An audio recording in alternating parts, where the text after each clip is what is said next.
Genesis chapter 6 describes how, over time, men and women began to procreate and increase in numbers. Men and women placed less emphasis on spiritual matters and thus less emphasis on God in their lives. They became known as the giants of the earth, increasing corruption on earth. Genesis chapter 6. 1. And it came to pass, when men began to multiply on the face of the earth, and daughters were born unto them. 2.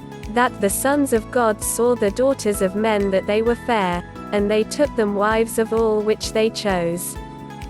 3. And the Lord said, My spirit shall not always strive with man, for that he also is flesh, yet his days shall be 120 years.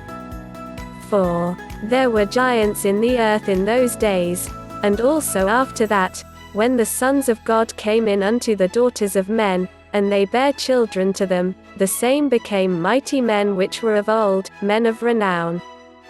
5. And God saw that the wickedness of man was great in the earth, and that every imagination of the thoughts of his heart was only evil continually. 6.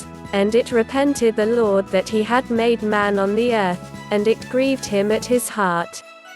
7. And the Lord said, I will destroy man whom I have created from the face of the earth, both man, and beast, and the creeping thing, and the fowls of the air, for it repenteth me that I have made them.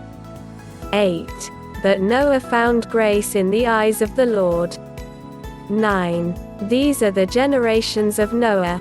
Noah was a just man and perfect in his generations, and Noah walked with God. 10. And Noah begat 3 sons, Shem, Ham, and Japheth. 11.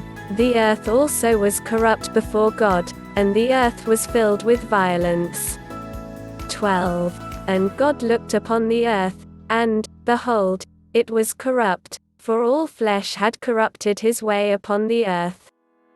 13. And God said unto Noah, The end of all flesh is come before me, for the earth is filled with violence through them, and, behold, I will destroy them with the earth. 14. Make thee an ark of gopher wood, rooms shalt thou make in the ark, and shalt pitch it within and without with pitch. 15. And this is the fashion which thou shalt make it of. The length of the ark shall be 300 cubits, the breadth of it 50 cubits, and the height of it 30 cubits. 16. A window shalt thou make to the ark, and in a cubit shalt thou finish it above, and the door of the ark shalt thou set in the side thereof, with lower, second, and third stories shalt thou make it. 17. And, behold, I, even I, do bring a flood of waters upon the earth, to destroy all flesh, wherein is the breath of life, from under heaven, and everything that is in the earth shall die. 18. But with thee will I establish my covenant, and thou shalt come into the ark, thou, and thy sons, and thy wife, and thy sons' wives with thee. 19. And of every living thing of all flesh, 2 of every sort shalt thou bring into the ark, to keep them alive with thee, they shall be male and female. 20. Of fowls after their kind, and of cattle after their kind, of every creeping thing of the earth after his kind, 2 of every sort shall come unto thee, to keep them alive. 21. And take thou unto thee of all food that is eaten, and thou shalt gather it to thee, and it shall be for food for thee, and for them. 22.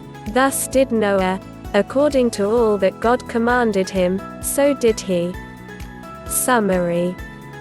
Just a few chapters ago, God looked at all he had made on the earth and called it good. Genesis chapter 1 verse 31. Several hundred years after Adam and Eve walked out of Eden, God sees a very different world. Human sinfulness has made it far from good. This trend towards sin is certainly not out of forgetfulness. Adam and his children all live hundreds of years, maintaining a long line of eyewitnesses to God's work on earth. And yet, many terrible things begin to happen in the world of man. For one thing, the members of a mysterious group described as the sons of God begin to take human wives and reproduce. Their offspring became heroic and famous and, apparently, quite powerful on the earth. There is frequent debate over the nature of these men. Some speculate that they were humans of large physical build. Others suggest these were the offspring of humans and demons, or that they were aliens. While the number of possible interpretations is almost infinite, the Bible devotes very little time to this particular idea. Rather, it seems to be a footnote in the story of the flood. Powerful humans unchecked in their sinfulness always produce death, destruction, and wickedness. Consider how much damage modern dictators have done with only 30 to 40 years of active life at their disposal. In this chapter, God points out that every inclination of the thoughts of human beings is only evil all the time. Genesis chapter 6 verse 5. He decides to reduce human lifespans to just 120 years. Genesis chapter 6 verse 3. Much as with confusing languages at the Tower of Babel, Genesis chapter 11, this seems to be God's way of limiting the evil man can inflict. An alternate interpretation of this passage is that God will wipe out all land-dwelling life on the planet in 120 years. However one interprets this remark, it certainly comes to pass. Very few times in Scripture is God said to experience regret. The state of mankind prior to the flood produces this emotion in their Creator. This comment has to be understood in careful context, and with a sense of the original Hebrew language. What God experiences here is not a feeling of error, but a sense of anguish. Much like a parent who feels pained when disciplining a child, but has no doubt that it is the right decision, so too can God feel grief over man's sin without concluding that he was wrong to create humans. Some translations use phrases such as grieved, or even repented, all carrying the same idea of sorrow. Genesis chapter 6 verses 6 to 7. However, the Bible does not indicate that God feels guilt, or doubts about his creation. Rather, this verse expresses God's anguish at seeing the wickedness and violence in the world of men. In order to preserve his creation, God declares that he will exercise his authority as the Creator and wipe out humanity for its sinfulness and violence, along with the birds, insects, and other animals. Genesis chapter 6 verses 7, 13, 17. In this chapter, as with those that follow, there is often debate over the extent of this flood. Some see this as a truly global event, others as a local event which only destroyed all of man, not all of the planet.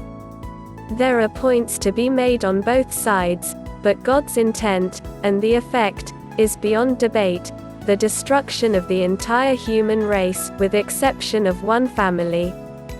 That exception is Noah. God points out that Noah is a righteous and blameless man who walks faithfully with the Creator. God declares his intentions to Noah: he will destroy all land-dwelling life with a great flood. However, he will not wipe out his creation entirely. He will spare Noah and Noah's family. In addition, he will spare a male and female pair of every kind of bird, creeping thing, and animal. Genesis chapter 6 verses 19 to 21. The means for this salvation are unique. God tells Noah to build a huge box, an ark. It will be some 450 feet (137 meters) long, almost 5 stories tall, and seaworthy. Genesis chapter 6 verses 14 to 16. Once it is constructed, Noah and family will board the ark and be saved from the coming flood. In addition, Noah will prepare food for his family and all the pairs of animals who will come to ark, at God's direction, to be saved. The chapter ends with an amazing statement: Noah did everything, just as God commanded. Faithful Noah would be saved and be the means by which God would save humanity and start again. And, the story of the ark and flood will serve as powerful foreshadowing of the ministry of Jesus Christ, many thousands of years later.